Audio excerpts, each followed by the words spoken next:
Selamat datang di channel Info Harian Guru dan ASN. Berita Soloraya.com, tidak terasa waktu pendataan non-ASN sudah berakhir pada tanggal 30 September tahun 2022 lalu. Kini, proses pendataan non-ASN bagi honorer yang memenuhi syarat telah masuk ke tahap prafinalisasi.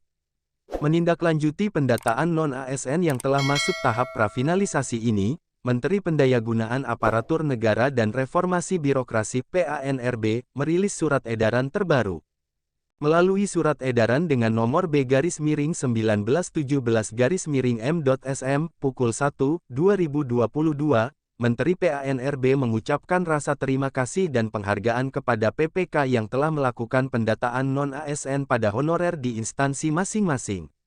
Dalam surat yang sama pun dijelaskan kembali bahwa pendataan non-ASN dilakukan bukan untuk mengangkat honorer secara langsung menjadi ASN. Adanya pendataan ini dilakukan untuk mengetahui jumlah tenaga non-ASN di lingkungan pemerintah baik itu pusat ataupun daerah sekaligus dilakukan pemetaan. Hingga tanggal 30 September tahun 2022 pukul 7.10 waktu Indonesia Barat, Kementerian PANRB menyampaikan sudah ada sebanyak 2.113.158 data tenaga honorer yang diinput. Jumlah tersebut terdiri dari tenaga honorer yang ada di 66 instansi pusat dan 522 instansi daerah. Kemudian, Kementerian PANRB mengimbau PPK di masing-masing instansi untuk memastikan validitas dan akuntabilitas data dalam pendataan dengan langkah sebagai berikut. 1. Instansi yang sudah input data wajib melakukan verifikasi dan validasi untuk memastikan bahwa data yang masuk telah sesuai dengan kriteria dalam surat Menteri PANRB sebelumnya.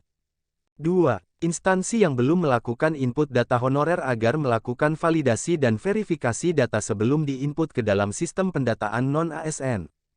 3. Jika data sudah diverifikasi dan validasi, instansi wajib mengumumkannya kepada masyarakat melalui portal resmi masing-masing atau melalui papan pengumuman.